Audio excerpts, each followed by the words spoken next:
Ichana, Sanathoi, Sanathoi. Sanathoi da Ichana, Jetna Kankon Konshili. Sanathoi di Kankbre Kanglami. Sanathoi na. Hoima, Hinchabi, Sibatare neighbor, Korean Toshiba, am the Tado, Korishi Lashilibase, am the Tado oba. Ichana, Sanathoi, Sanathoi. Sanathoi na. Us, Sapkaga hat like a Kali Robanango. Us, headphone cassette, Loina Tale. Us, Nangamane, Natai Jade. Ichana, Kanhagi headphone. Ichana Sanathoi headphone adu, Mulaga Lantoklami. Ichana Nangi Asigi, Mayana Kadadoro, Yunsilam headphone in Natali Letter Marina Troba. Sanathoi na.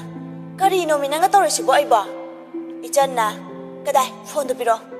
Sanathoi na Pairamba phone adu, Amuk Mulli. Sanathoi na. Kari no Minangatorishi boyba, Kai Haiduna number phone to da. Ichana, Tumilayuna. Sanathoi na. Us, Masinu Pise, Kajing like Hobroba Siba. Ichana, Kajing like Hogera Horror, I don't say, Nango Shitomi. Kanano Sibuarishan I say. Warishan River Midu, number Septorum de. Ichana, Aya, me Masaka Kangdine, I ne Kangda Miga Warishan Ribanang de. Sanatoina. Kaino, a coin magi, a pamlum gimine. Ichana, oh, mobile adu, manada tamduna hairi. Ichana, Kanano Warishan I say, I did Masakangde, I don't have the tamge, Aduga Muto Halake, Tametame, Sawade. Me do not come up Maganangde, Fatek the Gaktali, for Nadu. Sanatoidi, Ichana Taurisi, Karino Kangdabana, Zamam Nana Yang Libani. Sanatoina Nangse, Mapoki in a Matomram Kangura no Haina, Lina Semawa Nigo. Ichana Aina Rosiba, Linus Mayata Holakosibu, Aina Fanayana Sendoke Kalabasu, Sumangam de Kangina Dronangso. Sanatoina Ado, Hana Kangdaba Minadi, Sagda Katba, music of a mile neighbor. Ichana Mawalo de he, upon Tonkata, Migi Mogulepaya by Monda, I should satina Fakena, says Warido, Hijin Bay Kaina Panghaida.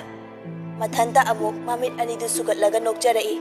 Sanatoina, Masi Ichangilawaida, Kupakna said Thai. Ichana, no one in Singapore. Sanatoina, Hoi, Nisingla E. Ichana, Paunai Batangi Kanmani, Tamoy de he, Satano Shirodori. Sanatoina, Tamdras to Ukaina, Yam Tanning of the one roba. Ichana, Gatele, Atoidi. Ichan, Fukahogalaga, Jana Bohonarai, Maduda Ichana, Makutya Lagahari. Harakano, Sanatoina. As Nang Haram the Visit Credi, I am Munoy the Hangbalani, no in a Bunuk Nabani to Kimang the Hybadura Pamise. Ichana, Nangi Kaidado, Nushirab Daba. Sanatoina, Nushidra Suhairoba. Ichan, Sanatoi the Yang Laga, knock me Tosilei. Sanatoina, Ye, Kaihaiba. Ichana, Yambungna Ingonda. Makata Rakidre, a Muknok Lagalay Toki. Sanatoina, Ye. Ichan, nok dana, mitka du Kuzilaga, Makata rai. Ho, Yambunga Igana, Nusinareba. Sanatoina. Ha! Yamna Tazada Bagimo Wonda, Hauna Hairakbani. Ichana. Yambung Dirembaga Iga Koinareba. Sanatoi, Tazada Bana, Ichangi Lingjumda, Ta Paiduna, Mitlang Tolaga Hangai. Sanatoina. Karam Kandagia, Karambachahidagia, Nangiduba Oibero, Nanga Hairaba. Ichana Sanatoigi Makutu, Pachita Duna Haidai. Ichana Hojikagi, Nasidagi, Akoyambuna Inatala Aga, Numidang Wedamgi, Aimba Matamasida, Nushi Hiram by Wanida. Aina Hanbadana, Kibasi, Isakase, Taktang Ibane. Sanatoina, Makataro. Ichana Satiba Manwa my Tongduna, Jamna Noxilaiba. As, Aduda Inangao Kibasi, Tarangjat Kidana, Ikai Ikilalagana. I should know she had the higher one. Sanatoina. Wa, Adudi Nangining Batungene. Ichan, Noxaramba Pumba Hanjilaga, Conjel Norok Laga Haidai. Ichana Sanatoi. Aina, Shirabasuyare. I Shirabasupelani. When she dang a simu pensabamico, Lakani Hazadre. Harang Mandana, Kamnok Taurai. Mapipo Pop Tarakle, Milu Ani the Gimapic and Tazarabasu. My tongue the Dinok Jaribani. Sanatoi Amadi Ichan. Arot pa amata thamdana dinabaloina rakpa marumni Sanathoina ware ichana awaba themjin bigani harauna bo honarakani ichana tawba asiga chap manana ichana waraba matamda Sanathoina thembiduna dokna bo honajagani asumna nungsinana loinarakpani he khangna tinarakpadagi ichana yambungbu aina asuk nungsiruribase karigino ithanta khanthajaba ngamjadi Sanathoi ichanggi mapidu fat fat taithok hairei. Sanathoi has hasigi buthoine kapine koinarani nungsinarani loire ado yambung nongdairem base heisingnadi loinase ichanna Sanathoi pakte chona nangna yambungse thamoisingna nungsijabagi laina nangi machak to kokjaruru haina ngasigi numise semeine ichanna aya adudi ngasigi numitse aigi punsida khwaidagi maroiba numine aduna lemna manghanba yade natrone Sanathoi aduneba ichanga Sanathoi ga punna nokminarei numidangi matamda isai leibana maram oiraga lerak khulakta nupa macha mayam gari macha tongba achauba tongba magi kangbu punna chatli nupa macha mayam maraksida lamket lam haibi mama mapana warakpa ngamdabi nupi macha kharasu adum yauri bani gari gi horon makholna numidangi achikpa pumba namkhairami kaujeng harogi menglaba tanik ba khonjel singdu khusem gi nil khonglaba kayana namkhai giduna nathairaga thamkhrabra khangde ngeng lawba makhol amata taba phangkhidre mayam marak asida pariga thoyen bagasu yauri gari manungda wari su sanari makhoi ani parina sorry yaurugana chongbu nungai badi helida thoyen bana adugi wadi sekmayu androyu ha aikhoina maduda dazaraga chongbu bung nungai badi amu halaroi parina afauga maga dani aina lacharise thoyen bana ngasigi sidi pura kainomni isai ni kaina machu momen fajahalaga mathel hawtabga chap mane isai ni kaina yuthak kangbu khara khomjilaga nishaga loin halle sel pamoi matam pamoi parina nangaina talaba isai haise loirabane natra thohen bana angang omit kaktriba singsi lamai than bisaraga isai ta gi dileite gari macha amanga sahi sui khangde sude khangde laingang marakta ngasangna pitpa fa ngan baga mandra tongnarise parina ai ko su torai di thaina hauji bu sahi hambai mathak ku pasina bai wani da thohen bana hai su hai bani pari nangna inkhalak pada sakhi ba hero do furit ka sor fu kamaga firol se charaga school ka bada nupi loina nang ubada matin da na khibado mitmang da dum uribo parina kada de wari na mo haudo raisina thohen bana tu chungbra parina chungdeda thamoi sin nikli torak bai wani da thohen bana nikani angak bani namang nupi maya ma ta dana cha dana leise ama ko sila se su yade da pari kemta khuma khidre thohen ba tanja yenglaga pari sinupi koina bo honari bani adubu hojik phawbagi oinadi aremba tari magi hona zamansi makhoi ani tuminna phana yamna sangna gari du thoraga lagle isai tawribagi makhol adu yamna pikna takhre khanghaude pari gi gari aduda nongdairembagi bullet tuna thengboy khetboy tawrai pari gari du khangkham khamai nongdairembasu magi di gari macha oibanina mamai du haibana maram oiraga haidana bo honabagi khamlibani pari makok tu lithoklaga lawrai parina oi namit udari gari thorina ha aina thengamba oirdi somgani nang somadi ai miwata ni ne nongdairembadi nisagi mayaina parina chairaklibadu khanaba hobo oina thoklare mangak tungakta tunghanna yenglaga parina lawrliba adugum lawrai nongdaina lambi phatabaini aingon tainar asi hairaga mamai du laithoklaga bullet tu thaunaba sem sari parisu yu naidana thaklagani laibasi aduna nongdairembagi khonda adu tabada thong du hangdoklaga kumtharai aduga parina oi nang halako sakhibe roi nongdairembasu makok tu laithoklaga amuk hairai nongdaina kai amuk toroge ai soikhre tension narse parina oi tension na sangdokpa nang sida lawai bane nongdairemba makhonga du nomlaga haigatlaga bullet adudagi kumtharaklaga pari gi manak tamna lai nisa chabo oibana makhong chumna thangba ngamlamde karan amuk su chatli madu ubada pari awabagi sor hondok chai aduga awabagi matau ulaga parina asuk angang oiriba mana makhong ka se thangba ngamdo makhai nisa chasilaga gari se thauri bane ba aduga lambi daga taisindana nongdairemba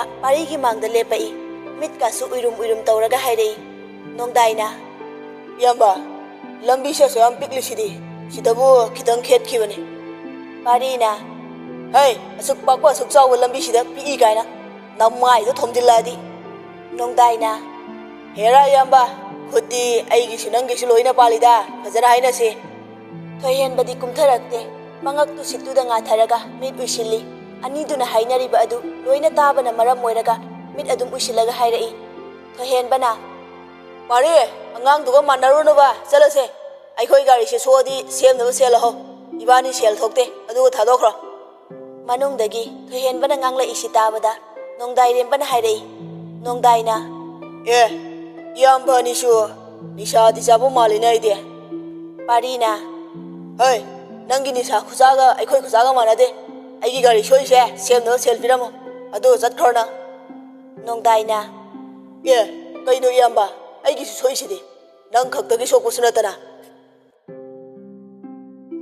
ꯄꯥꯔꯤ ꯄꯤꯁꯨꯝ ꯑꯅꯤꯗꯨ ꯑꯔꯩꯕ ꯃꯈꯩ ꯁꯨꯛꯆꯤꯟꯅꯔꯒ ꯁꯥꯎꯔꯞꯅ ꯀꯌꯥꯗ ꯎꯁꯤꯠ ꯊꯧꯑꯣꯏꯗ꯭ꯔꯤꯕ ꯃꯤꯅꯣꯕ ꯅꯣꯡꯗꯥꯏꯅ ꯑꯩꯅ ꯍꯥꯏꯔꯤꯁꯦ ꯀꯔꯤ ꯑꯔꯥꯟꯕ ꯌꯥꯎꯒꯦꯕ ꯅꯪꯁꯨ ꯒꯥꯔꯤꯁꯦ ꯀꯟꯅ ꯁꯣꯛꯇꯦ ꯑꯗꯨꯒ ꯑꯃꯅ ꯑꯩꯁꯨ ꯌꯥꯝ ꯊꯤꯅ ꯉꯥꯎꯔꯦ ꯊꯦꯡꯖꯤꯜꯂꯛꯑꯗꯤ ꯈꯣꯡꯕꯥꯜꯗ ꯇꯨꯝꯕꯒꯤ ꯐꯤꯕꯝ ꯌꯧꯁꯤꯜꯂꯛꯑꯅꯤ ꯑꯩ ꯍꯜꯂꯒꯦ ꯏꯌꯥꯝꯕꯁꯨ ꯍꯜꯂꯣ ꯌꯥꯔꯦ ꯑꯁꯤꯈꯛ ꯁꯣꯛꯀꯕꯨ ꯍꯌꯦꯡ ꯅꯨꯡꯊꯪ ꯑꯃ ꯄꯥꯏꯔꯒ ꯅꯊꯟꯗ ꯁꯦꯝꯖꯕ ꯌꯥꯏꯅ ꯄꯥꯔꯤꯅ ꯅꯆꯤꯟꯗ ꯊꯨꯒꯥꯏꯔꯣ ꯅꯪ ꯍꯥ ꯑꯁꯤ ꯍꯥꯏꯔꯒ ꯄꯥꯔꯤꯅ ꯅꯣꯡꯗꯥꯏꯔꯦꯝꯕꯒꯤ ꯐꯨꯔꯤꯠꯇꯨ ꯇꯥꯞ ꯄꯥꯏꯗꯨꯅ ꯆꯤꯡꯁꯤꯜꯂꯤ ꯅꯣꯡꯗꯥꯏꯔꯦꯝꯕꯗꯤ ꯄꯥꯔꯤꯗ ꯀꯔꯤꯃꯠꯇ ꯇꯧꯔꯛꯇꯦ ꯃꯤꯠ ꯎꯏꯔꯨꯝ ꯎꯏꯔꯨꯝ ꯇꯧꯔꯒ ꯍꯥꯏꯔꯛꯏ ꯅꯣꯡꯗꯥꯏꯅ ꯊꯥꯗꯣꯛꯄꯤꯌꯨ ꯏꯌꯥꯝꯕ ꯑꯩ ꯏꯊꯛꯀꯤ ꯑꯍꯟꯗ ꯈꯨꯠ ꯊꯥꯅꯤꯡꯗꯦ ꯏꯁꯨꯡ ꯏꯃꯥꯟꯅꯕ ꯑꯣꯏꯔꯝꯃꯗꯤ ꯉꯁꯥꯏꯅ ꯁꯜꯂꯒ ꯇꯥꯔꯗꯧꯅꯦ ꯄꯥꯔꯤꯗꯤ ꯅꯣꯡꯗꯥꯏꯔꯦꯝꯕꯒꯤ ꯎꯁꯤꯠꯇꯕ ꯃꯇꯧ ꯑꯁꯤꯗ ꯃꯍꯥꯛꯅ ꯄꯥꯏꯔꯤꯕ ꯐꯨꯔꯤꯠꯇꯨ ꯆꯦꯠꯅ ꯑꯃꯨꯛꯁꯨ ꯄꯥꯏꯁꯤꯜꯂꯛꯑꯒ ꯃꯌꯥ ꯀꯔꯀꯛ ꯆꯤꯛꯂꯒ ꯃꯃꯤꯠ ꯈꯥꯅ ꯄꯥꯔꯤꯅ ꯍꯩ ꯑꯩ ꯏꯈꯥ ꯊꯥꯕ ꯑꯉꯥꯡꯒ ꯑꯣꯟꯁꯤꯟꯅꯔꯒ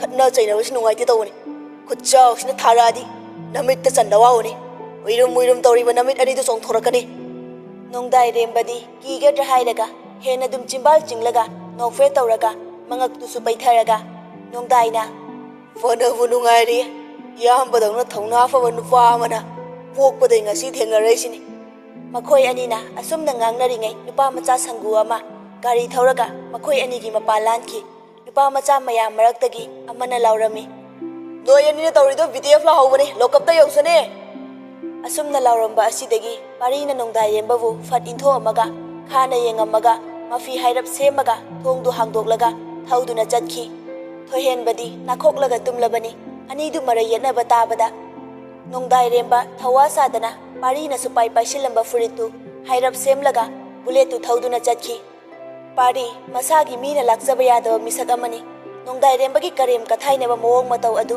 ꯃꯤꯠꯇ ꯑꯗꯨꯝ ꯎꯔꯤ ꯅꯣꯡꯗꯥꯏꯔꯦꯝꯕꯅ ꯎꯁꯤꯠ ꯊꯑꯣꯏꯗꯅ ꯉꯥꯡꯕ ꯁꯛꯄꯁꯤꯡꯗꯨ ꯍꯟꯖꯤꯟ ꯍꯟꯖꯤꯟ ꯇꯥꯔꯤ ꯋꯥꯈꯜꯗ ꯑꯉꯥꯡꯅ ꯉꯥꯡꯉꯛꯄꯕꯨ ꯈꯟꯗꯣꯛꯄ ꯉꯝꯗꯦ ꯊꯣꯏꯍꯦꯟꯕꯕꯨ ꯊꯅꯝꯂꯒ ꯄꯥꯔꯤ ꯃꯌꯨꯝꯗ ꯍꯜꯂꯛꯏ ꯒꯥꯔꯤꯗꯨ ꯍꯦꯛ ꯈꯥꯝꯕꯒ ꯃꯣꯕꯥꯏꯜ ꯁꯠꯇꯣꯛꯂꯒ ꯏꯆꯟꯗ ꯀꯣꯜ ꯇꯧꯁꯤꯜꯂꯤ ꯑꯍꯥꯟꯕ ꯇꯧꯕꯗ ꯄꯥꯏꯔꯛꯇꯦ ꯄꯥꯔꯤ ꯑꯃꯨꯛꯀ ꯍꯟꯅ ꯇꯧꯁꯤꯜꯂꯦ ꯍꯟꯗꯛꯇꯤ ꯏꯆꯟ ꯇꯨꯝꯕꯒꯤ ꯈꯣꯟꯖꯦꯜꯗ ꯁꯦꯡꯕꯣꯏ ꯁꯦꯡꯗꯕꯣꯏ ꯄꯥꯏꯔꯛꯏ ꯏꯆꯟꯅ ꯍꯜꯂꯣ ꯄꯥꯔꯤ ꯈꯪꯂꯥꯎ ꯂꯥꯎꯈꯠꯂꯛꯏ ꯄꯥꯔꯤꯅ ꯊꯣꯡ ꯍꯥꯡꯗꯣꯛ ꯐꯠ ꯏꯆꯟ ꯃꯕꯨꯡꯅ ꯂꯥꯎꯔꯛꯄꯁꯤꯗ ꯃꯃꯤꯠ ꯈꯪꯁꯤꯡ ꯁꯤꯡꯉꯤ ꯄꯥꯔꯤ ꯐꯣꯟꯗꯨ ꯐꯠ ꯀꯛꯂꯒ ꯁꯥꯎꯅ ꯀꯨꯝꯊꯔꯛꯑꯒ ꯊꯣꯡ ꯀꯥꯗꯨ ꯒꯝ ꯊꯤꯡꯖꯤꯜꯂꯤ ꯑꯗꯨꯒ ꯃꯥꯡꯒꯣꯜ ꯇꯝꯅ ꯀꯥꯈꯠꯂꯒ ꯊꯣꯡꯖꯤꯟꯗ ꯂꯦꯞꯄꯒ ꯄꯥꯔꯤꯅ ꯍꯧꯖꯤꯛ ꯐꯥꯎꯕ ꯍꯪꯉꯛꯇꯦꯅꯦ ꯏꯆꯟ ꯀꯟꯅ ꯂꯥꯎꯈꯠꯂꯛꯏ ꯄꯥꯔꯤꯅ ꯍꯦꯛ ꯂꯥꯎꯕꯒ ꯑꯃꯨꯕꯤꯅ ꯇꯞꯅ ꯊꯣꯡ ꯍꯥꯡꯗꯣꯔꯛꯂꯒ ꯋꯥꯕ ꯁꯛꯐꯝ ꯑꯃꯗ ꯍꯥꯏꯔꯛꯏ ꯑꯃꯨꯕꯤꯅ 이붕어 ꯀꯔꯤꯅꯣ ꯅꯪꯅ ꯇꯧꯔꯛꯏꯁꯤꯕꯣ ꯃꯃꯥꯅ ꯉꯥꯡꯂꯤꯗꯨ ꯈꯨꯝꯗꯕꯤ ꯃꯥꯒꯤ ꯊꯣꯛꯄ ꯍꯪꯉꯛꯏ ꯄꯥꯔꯤꯅ ꯏꯆꯟꯗꯤ ꯑꯃꯨꯕꯤꯅ ꯑꯉꯥꯡ ꯇꯨꯝꯃꯤꯅꯦ ꯀꯩꯗꯧꯔꯒꯦ ꯄꯥꯔꯤ ꯃꯃꯥꯕꯨ ꯊꯩꯗꯣꯛꯂꯒ ꯏꯆꯟꯒꯤ ꯀꯥꯗ ꯑꯣꯏꯅ ꯆꯪꯂꯛꯂꯒ ꯄꯥꯔꯤꯅ ꯑꯩꯅ ꯐꯣꯟ ꯇꯧꯔꯤꯗꯨ ꯇꯥꯗ꯭ꯔꯣ ꯍꯥꯏꯕꯅꯤꯗ ꯀꯩꯗꯧꯔꯒ ꯂꯩꯒꯦꯕ ꯅꯪ ꯏꯆꯟ ꯄꯥꯈꯠꯅ ꯏꯊꯛ ꯊꯀꯠꯂꯒ ꯂꯂꯤ ꯂꯂꯤ ꯈꯨꯝꯖꯔꯛꯏ ꯏꯆꯟꯅ ꯇꯨꯝꯕꯒꯤꯅꯦ ꯇꯥꯆꯧ ꯑꯩ ꯇꯥꯍꯧꯗ꯭ꯔꯦ ꯄꯥꯔꯤꯅ ꯀꯔꯤꯒꯤ ꯇꯨꯝꯕ ꯍꯥ ꯃꯤ ꯂꯣꯏꯅ ꯇꯨꯝꯃꯁꯨ ꯐꯣꯟ ꯇꯧꯕꯗꯤ ꯇꯥꯅꯕꯅꯦ ꯑꯃꯨꯕꯤꯅ ꯄꯥꯔꯤꯕꯨ ꯃꯈꯨꯠ ꯄꯥꯏꯔꯒ ꯉꯥꯡꯗꯅ ꯆꯤꯡꯂꯒ ꯄꯨꯊꯣꯛꯈꯤ ꯑꯃꯨꯕꯤꯅ ꯑꯉꯥꯡꯗꯨ ꯄꯥꯈꯠꯄꯅ ꯂꯣꯏꯔꯅꯤ ꯑꯍꯤꯡ ꯅꯣꯡꯌꯥꯏꯁꯤꯗ ꯀꯅꯥꯅ ꯇꯥꯗꯧꯔꯤꯒꯦ ꯉꯟꯇꯥꯅ ꯇꯨꯝꯂꯒ ꯂꯩꯈ꯭ꯔꯕ ꯑꯉꯥꯡꯁꯤꯗ ꯏꯆꯟ ꯃꯕꯨꯡꯒꯤ ꯁꯞꯇ꯭ꯔ ꯎꯕꯗ ꯊꯀꯠꯈꯤꯕꯅ ꯇꯨꯝꯊꯕ ꯌꯥꯗꯦ ꯑꯗꯨꯅ FB ꯆꯪꯂꯒ ꯅꯣꯛꯅꯤꯡꯕ ꯚꯤꯗꯤꯑꯣ ꯊꯥꯒꯠꯂꯤꯕꯁꯤꯡꯗꯨ ꯌꯦꯡꯂꯤꯉꯩꯗ ꯃꯦꯁꯦꯟꯖꯔꯗ ꯅꯣꯡꯗꯥꯏꯔꯦꯝꯕꯒꯤ ꯇꯦꯛꯁ ꯑꯃ ꯄꯥꯏꯁꯤꯜꯂꯛꯏ ꯅꯣꯡꯗꯥꯏꯅ ꯐꯣꯟ ꯅꯝꯕꯔ ꯄꯤꯔꯣ ꯏꯆꯟꯁꯨ ꯇꯦꯛꯁꯇꯨ ꯐꯠꯍꯜꯂꯤ ꯑꯗꯨꯒ ꯅꯝꯕꯔꯗꯨ ꯄꯤꯈꯤ ꯅꯝꯕꯔ ꯍꯦꯛ ꯊꯥꯈꯤꯕꯒ ꯅꯣꯡꯗꯥꯏꯔꯦꯝꯕ ꯑꯣꯐꯂꯥꯏꯟ ꯂꯩꯈꯤ ꯏꯆꯟꯁꯨ ꯃꯨꯠ ꯂꯩꯇꯅ FBꯗꯒꯤ ꯍꯟꯗꯣꯔꯛꯂꯒ ꯗꯇꯥ ꯑꯣꯐ ꯇꯧꯔꯒ nakanda mobile du hek thamge tawbaga general message da text amamuk lai aine thara iba text khutharak asida ichan ngakna yenglaga lai ngaihak mana yenglingai text amamuk laksili aya aine text halo obanangba haujita olai le haudaine nangba handak ki text asi ubada nongdai rembani haiba khanglai ichan tapna namba hawi ichan na yambung natro nongdai rembasu text to second ama fana kanadabi halai kaidoroge hojik fok tumdrisina kanaga text thanai banangde ichan momon tawjaraga text hali ichan na hojik ta makeup thorak bane ada tumba yada bagi lai bane nongdai na ngana tumbro nangba aidi thenga tumme tumdaba numisu yawe adudi kai kina ayuk haugattabi adum pung ama ni bok tumdoine ngasi isai chalo bane nangdi chatro chatteda kaige chalu yadro chatningdeda awoi bera thaina di am chatpa malida ichan handaki nongdai rembagi wahai asidadi kitang khanjanai mana chatpa khanglisi kamaina no asini ichan na hanadi chatle nongdai na haujik chatradi kaidoraba 12 kabasida ima hoina yadraba chatningbadi poktro haise chatninge chatsira aiga chatninge da hayo aina pubidoine ichan text hanfam ama khangdre nongdai rembana amuka hanna tharai aiga chamina ningdroba nangbo chatninge aduneba chatningdabaga yaroiba as wa khara ngangauba aina ukhibasingdadi nangbu wa yam ngangkhidaine kari wa ngango haino ama ani ahum mari nangna hainingbagai isai nungai bra ngase nungai teda adu boi isai ni kaina gyan men da teda kaige sai sakpa amta sunekte sibrati numita ganjang ahum mayam punsilaga sakko isai simangai re yausangda nagambal da mayang mayam na aber machu machu taisilaga song tong na laibaga sapmana horabane ichan momon tawjai ichan na wa nongdai na adagi aisu afawa midi nateba isai mafamdagi haidorolaga bulletu nganglaga thorakpanidana aduga car amada waisinbane sokdro adude sokdeda thengjinbadi nate khetpane nang pakhatpi tawrira ichan awoi bagi pakhatpadi pakhatlabani adubu text dadi halli pakhateda aise nusidabay wani ne nate nungsi yambong nongdai rembagi thamoida ichan amabu nungsi hairakpasi nungai ba harauba aduki matik pokjai thawoina hayallibani nongdai na aisu khangida ichan text hange tawbani adubu text number haubaga sum uitharak tawbadagi halamdabi adu mobile du mabukta thamlamlaga isi sina tumthakre nongdai rembana text halakpa ngaibada mobile du thangatana yengjai minute manga faro fawba halaktrabaduda ama amuksa thajili nongdai na kaidoroge handaksu halaktre nongdai remba isum ani du suktak tawjarai nongdai na tumobo nangwa asi amuk thajili handak muksu amu halaktrabada nongdai remba khoidau langkhalae mobile du laktana khuyada langki nongdai na makhut ani du monda thangalaga makhong nama khu yum saraga mathanta murum soli nongdai na aina sarsi maram jade ma hayeng tuition school chatobo oiramni aina mire angang sida amuk nisa khaina bo honari ahing sida tumjarasanuda asumna khalaga leirambadagi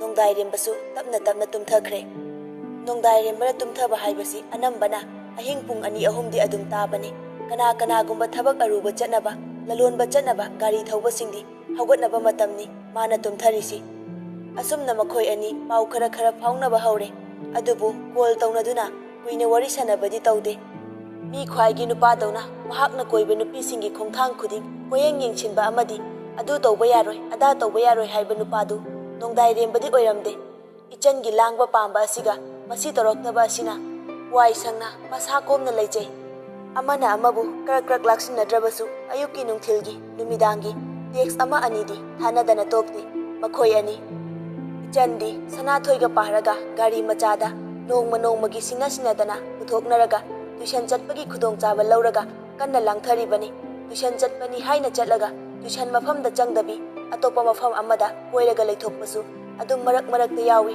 ꯇꯣꯏꯅ ꯇꯧꯗ꯭ꯔꯕꯁꯨ꯫ ꯅꯣꯡꯃꯒꯤ ꯅꯨꯃꯤꯠꯇ ꯃꯈꯣꯏ ꯑꯅꯤꯅ tuition ꯍꯜꯂꯛꯄꯗ ꯊꯣꯏꯕ ꯂꯝꯕꯤꯗ ꯉꯥꯏꯔꯒ ꯂꯩꯔꯝꯃꯤ꯫ ꯃꯗꯨ ꯍꯦꯛ ꯎꯕꯗ ꯏꯆꯟꯒꯤ ꯍꯧꯅꯕꯤ ꯒꯥꯔꯤ ꯊꯧꯅ ꯃꯈꯨꯠ ꯅꯥꯝꯃ ꯊꯥꯗꯣꯛꯂꯒ ꯈꯨꯗꯣꯝꯕꯤ ꯊꯤꯜꯂꯒ ꯍꯥꯏꯔꯛꯏ, "ꯏꯆꯟꯅ, ꯇꯨ ꯑꯥꯗ ꯊꯣꯏꯕ ꯂꯩꯔꯦ ꯁꯅꯥꯊꯣꯏ."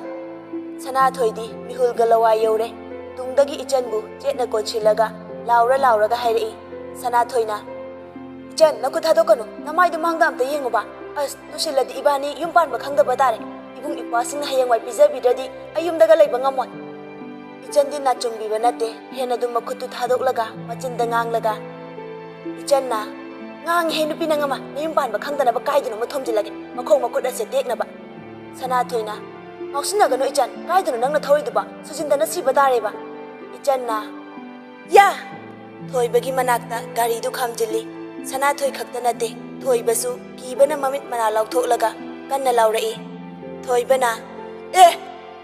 ꯁꯅꯥꯊꯣꯏꯁꯨ ꯊꯣꯏꯕꯅ ꯂꯥꯎꯔꯤꯕ ꯑꯁꯤꯗ ꯌꯥꯎꯁꯤꯜꯂꯛꯏ꯫ ꯏꯆꯟꯁꯨ ꯑꯅꯤꯗꯨꯒꯤ ꯃꯇꯧ ꯑꯁꯤꯗ ꯃꯌꯥ ꯏꯍꯤ ꯍꯤꯒꯠꯂꯒ ꯍꯧꯅ ꯂꯥꯎꯕꯗꯨꯗ ꯌꯥꯎꯁꯤꯜꯂꯛꯏ꯫ ꯃꯈꯣꯏ ꯑꯍꯨꯝ ꯄꯨꯟꯅ ꯂꯥꯎꯁꯤꯟꯅꯩ꯫ ꯑꯗꯨꯕꯨ ꯊꯣꯏꯕꯒꯤ ꯃꯈꯣꯡ ꯑꯅꯤꯒꯤ ꯀꯥꯔꯛꯇꯨ ꯆꯞ ꯆꯥꯅ ꯏꯆꯟꯅ ꯒꯥꯔꯤꯗꯨ ꯈꯥꯝꯃꯤ꯫ ꯊꯣꯏꯕ ꯃꯈꯨꯠ ꯑꯅꯤꯗꯨ ꯊꯥꯡꯒꯠꯂꯒ ꯑꯔꯣꯏꯕꯤꯗ ꯍꯧꯅ ꯂꯥꯎꯔꯛꯏ, "ꯑꯥ!" ꯁꯅꯥꯊꯣꯏꯁꯨ, "ꯎꯏꯃꯥ!" ꯃꯃꯤꯠ ꯆꯦꯠꯅ ꯎꯏꯁꯤꯜꯂꯤ꯫ ꯊꯣꯏꯕ ꯐꯅ ꯀꯨꯏꯅ ꯂꯥꯎꯏ, ꯑꯗꯨꯕꯨ ꯃꯁꯥꯗ ꯁꯣꯛꯂꯛꯇ꯭ꯔꯕꯗ ꯂꯥꯎꯔꯝꯕꯗꯨ ꯆꯞ ꯂꯦꯞꯄꯒ ꯏꯆꯟꯗ ꯌꯦꯡꯉꯛꯏ꯫ ꯏꯆꯟ ꯈꯗꯥꯡ ꯏꯜꯂꯒ ꯀꯩꯗꯧꯔꯦ ꯍꯥꯏꯕꯒꯤ ꯃꯑꯣꯡꯗ ꯍꯪꯉꯛꯏ꯫ ꯃꯗꯨꯗ ꯊꯣꯏꯕ ꯂꯩꯔꯤꯕ ꯐꯤꯚꯝ ꯑꯗꯨ ꯀꯔꯤꯃꯠꯇ ꯍꯣꯡꯗꯅ ꯃꯈꯥꯗ ꯌꯦꯡꯊꯔꯛꯏ꯫ ꯒꯥꯔꯤ ꯃꯃꯥꯡ ꯊꯪꯕ ꯆꯀꯥꯗꯨ ꯃꯈꯣꯡ ꯑꯅꯤꯒꯤ ꯀꯥꯔꯛꯇ ꯂꯩꯔꯝꯕꯗꯨꯗ ꯊꯥꯡꯒꯠꯂꯝꯕ ꯃꯈꯨꯠꯇꯨ ꯁꯠ ꯊꯥꯗꯔꯒ ꯅꯥꯀꯟ ꯑꯃꯗ ꯐꯠ ꯆꯣꯡꯊꯣꯛꯏ꯫ ꯏꯆꯟ ꯑꯃꯨꯛ ꯃꯉꯣꯟꯗ ꯀꯣꯟꯁꯤꯜꯂꯒ ꯂꯩꯔꯤꯕꯤ ꯁꯅꯥꯊꯣꯏꯗ ꯃꯀꯣꯛ ꯂꯩꯊꯔꯒ ꯌꯦꯡꯉꯛꯏ꯫ ꯏꯆꯟꯅ, "ꯑꯦ, ꯎꯆꯦꯛ ꯃꯆꯥꯁꯤꯡꯅ ꯇꯨꯕꯁꯤ ꯃꯉꯥꯏꯔꯦ." ꯍꯦꯟꯗꯜ ꯄꯥꯏꯔꯝꯕ ꯃꯈꯨꯠꯇꯨꯅ ꯁꯅꯥꯊꯣꯏꯒꯤ ꯃꯀꯣꯛꯇ ꯁꯦꯠ ꯊꯥꯔꯒ ꯏꯆꯟꯅ, "ꯌꯦꯡꯅꯤꯡꯗꯦ." ꯁꯅꯥꯊꯣꯏ ꯃꯃꯤꯠ ꯑꯣꯏ ꯊꯪꯕꯗꯨ ꯍꯥꯟꯅ ꯄꯥꯡꯊꯣꯔꯛꯏ, ꯑꯗꯨꯒ ꯌꯦꯠ ꯊꯪꯕꯗꯨ ꯑꯃꯨꯛ ꯄꯥꯡꯊꯣꯔꯛꯏ꯫ ꯏꯆꯟꯅ, "ꯍꯩꯁꯦꯞꯂꯥ ꯃꯥꯟꯕꯤ, ꯌꯥꯔꯤꯗ ꯃꯤꯍꯨꯟ ꯆꯣꯡꯕꯤ, ꯅꯊꯤ ꯅꯌꯨꯡꯗꯤ ꯆꯤꯠꯇꯕ꯭ꯔꯣ ꯌꯦꯡꯉꯣ." ꯁꯅꯥꯊꯣꯏ ꯏꯆꯟꯗ ꯀꯣꯜꯂꯝꯕꯗꯨ ꯐꯠ ꯊꯥꯗꯣꯛꯂꯒ ꯃꯈꯨꯠ ꯑꯅꯤꯗꯨꯅ ꯊꯥꯗꯣꯛꯂꯤꯕ ꯃꯁꯝꯗꯨ ꯂꯨꯈꯝꯂꯣꯝꯗꯒꯤ ꯃꯥꯡꯂꯣꯝꯗ ꯇꯥꯍꯜꯂꯛꯏ꯫ ꯁꯅꯥꯊꯣꯏꯅ, "ꯏꯁ, ꯑꯩꯁꯤꯕꯨ ꯅꯪꯗꯧꯅ ꯊꯤ ꯌꯨꯡ ꯌꯥꯝ ꯅꯥꯟꯊꯒꯟꯕꯩ ꯃꯑꯣꯡꯅꯤꯅꯦ." ꯏꯆꯟꯅ, "ꯑꯩꯗꯧꯅ ꯇꯧꯗꯅꯕ ꯅꯥꯟꯊꯔꯛꯑꯁꯨ ꯁꯣꯏꯗꯅꯕ ꯍꯒꯤ ꯁꯦꯠꯂꯛꯑꯣ ꯍꯌꯦꯡꯗꯒꯤ." ꯁꯅꯥꯊꯣꯏꯅ, "ꯀꯌꯥꯗ ꯎꯁꯤꯠ ꯊꯑꯣꯏꯗ꯭ꯔꯤꯕ?" ꯏꯆꯟꯅ, "ꯉꯁꯤꯇ ꯈꯪꯕ꯭ꯔꯣ ꯍꯥ?" ꯊꯣꯏꯕꯅ ꯑꯅꯤꯗꯨꯅ ꯉꯥꯡꯅꯔꯤꯕ ꯑꯗꯨ ꯃꯔꯛ ꯊꯠꯂꯛꯏ꯫